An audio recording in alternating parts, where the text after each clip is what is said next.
چند دنوں کی محنت ہے آپ کی، لیکن بچے جب سلیقے کے ساتھ گفتگو کریں تو لوگوں کا دل جیت لیا کرتے ہیں. بات کرنے کے آداب ایسے ہیں کہ لوگ دل جیت لیا کرتے ہیں. یہ میرے استاد گرامی مصر کے رہنے والے تھے. جب خطابت ہمیں سکھا رہے تھے گفتگو کرنے کے آداب، تقریر کرنے کے آداب، تو ایک امام غزالی کا قول تھا کلم الناس علی قدر عقولہم، لوگوں سے ان کی عقل کے مطابق بات کرو. اس پر وہ سمجھاتے ہوئے ہمیں ٹریننگ دیتے تھے اور کہتے تھے کہ تمہارے پاس آنے والے کئی طرح کے لوگ ہوں گے. اگر تم امام ہو، اگر داعی ہو، خطیب ہو، مقرر ہو، کوئی غریب گھر سے، کوئی بڑے امیر گھر سے، کوئی پڑھا لکھا آئے گا، کوئی جاہل ہوگا، کوئی بدتمیز بھی ہوگا، کوئی نیکوکار، کوئی گنہگار، سب طرح کے مکس مجموعہ تمہارے پاس ہوگا. ان سے خطاب کرنا، ان سے بات کرنا، کس انداز سے بات کرو گے، کیسے ان سے کلام کرو گے. میرے عزیزو، یہ ہمارا اپنا ہنر نہیں ہے. ہم جو آپ کے سامنے گفتگو کر رہے ہیں یہ ہمارا فن نہیں ہے، یہ اپنا پیدا کیا وہ ہنر نہیں ہے. ہمیں سکھایا گیا تھا صرف اور صرف آپ کو اس مجمع سے اور یہ آئے ہوئے جمع غفیر سے بات کرنے کے لیے ایک ہی اسلوب اپنانا ہے. دیکھنا ہے کہ رسول اللہ کیسے بات کیا کرتے تھے. میرے آقا صلی اللہ تعالی علیہ وسلم کا اسلوب اپناؤ. حضور کے خطبے دیکھو، حضور جب خطاب کرتے، ظاہر سی بات ہے مسجد نبوی میں اس وقت بھی لوگ، ہر طرح کے لوگ آتے، دیہات کے بھی تھے، شہر کے بھی تھے، اعلیٰ دماغ والے لوگ اور کئی الگ الگ قسم کے لوگ آتے. حضور کا خطاب سب کے لیے تھا.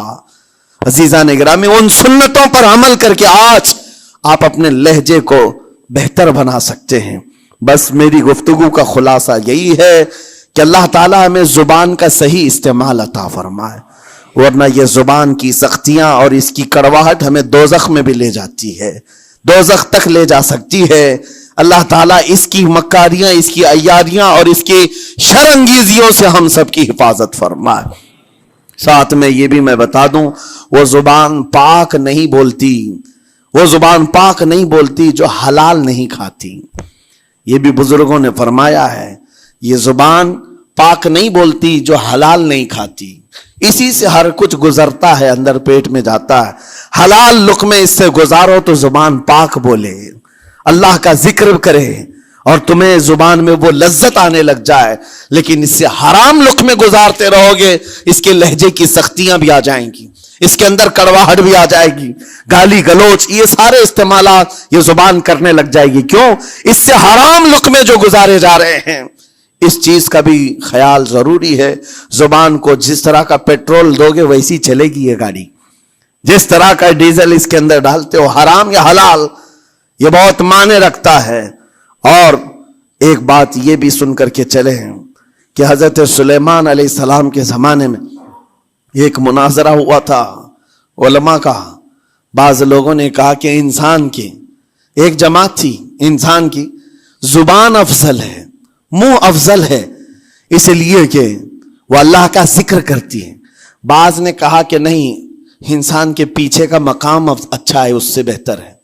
یہ دونوں کی تکرار میں حضرت سلیمان علیہ السلام کے پاس بات آئی، آپ بتائیں. تو ان سے پوچھا تم اتنی بڑی بات کیوں کہہ رہے ہو؟ اس کے پیچھے کا مقام اچھا ہے. کہا کہ اس لیے کہ وہ صرف نجاست نکالتا ہے، وہ صرف نجاست نکالتا ہے، وہ مقام غلاظت باہر کرتا ہے، غلاظت اندر لیتا نہیں. زبان غلاظت اندر بھی لیتی ہے، حرام کھاتی بھی ہے، لوگوں کو زخمی بھی کرتی ہے. ان علماء کی دلیل تھی. تب آپ نے فرمایا بات ٹھیک ہے، جس انسان کا زبان پر کنٹرول نہیں، حرام کھاتا ہو اور بد کلامی کرتا ہو، گالی گلوچ ساری چیزیں کرتا ہو، آپ نے فرمایا اس سے بہتر اس کا پیچھے کا مقام ہے. اور جو انسان کنٹرول رکھتا ہے، حلال کھاتا ہے اور لہجے کی نرمی رکھتا ہے، ظاہر سی بات ہے اس کا منہ ہی افضل ہے، اس کی زبان افضل ہے. اب یہ تو فیصلہ سب کا ہے، کس کو کیا چیز اختیار کرنی ہے. عزیزان گرامی اوقات، یہ بہت بڑی بات ہے جو میں آپ کے سامنے کہہ رہا ہوں. زبان کو اگر کسی دوسری جگہ سے کمپیئر کیا جائے تو لگتا ہوگا نرم، یہ بالکل اچنبے والی بات ہے، عجوبے والی بات ہے، یہ کون سا کمپیریزن ہے. وجہ یہی ہے بعض لوگوں کو ہم نے اتنا گندا بولتے ہوئے دیکھا ہے، اس سے بہتر ہے کہ وہ نہ بولیں. لوگوں کو زخمی کرتے ہیں، کسی کے مقدسات پر حملے کرتے ہیں. اللہ تعالیٰ ان کے زبان کی شرارتوں سے ہماری حفاظت فرمائے. اور کریم خدا ارحم الراحمین مولا اس چیز سے بھی ہمیں حفاظت فرمائے. قیامت کے دن کچھ لوگ صرف اس لیے پکڑے جائیں گے کہ وہ کچھ نہیں بولتے تھے، لیکن وہ جن کے ساتھ رہتے تھے وہ بولتے تھے، وہ لوگ بولتے تھے، اور ان کی وجہ سے یہ خاموش رہنے والا جو ساتھ میں تھا اسے بھی جہنم میں لے جایا جائے گا. اور وہ اس دن کہے گا پکار کر، یا ویلتا لیتنی لم اتخذ فلانا خلیلا، اے کاش میں فلاں کی دوستی نہیں کیا ہوتا تو اچھا ہوتا، آج میں بچ گیا ہوتا. اپنے ماحول کو بچاؤ، جہاں زبان کی خرابی دیکھو اپنے آپ کو بھی بچاؤ اور اس ماحول سے بھی اپنے کو دور رکھو. اللہ کی بارگاہ میں دعا ہے مولا تعالیٰ اس زبان کو خالص اپنے ذکر میں لگائے اور اپنے حبیب پاک کے ذکر میں لگائے. مولا تعالیٰ ہم کو زبان کی بد کلامیوں سے محفوظ و مامون فرمائے. وآخر دعوانا ان الحمد للہ رب العالمین. السلام علیکم.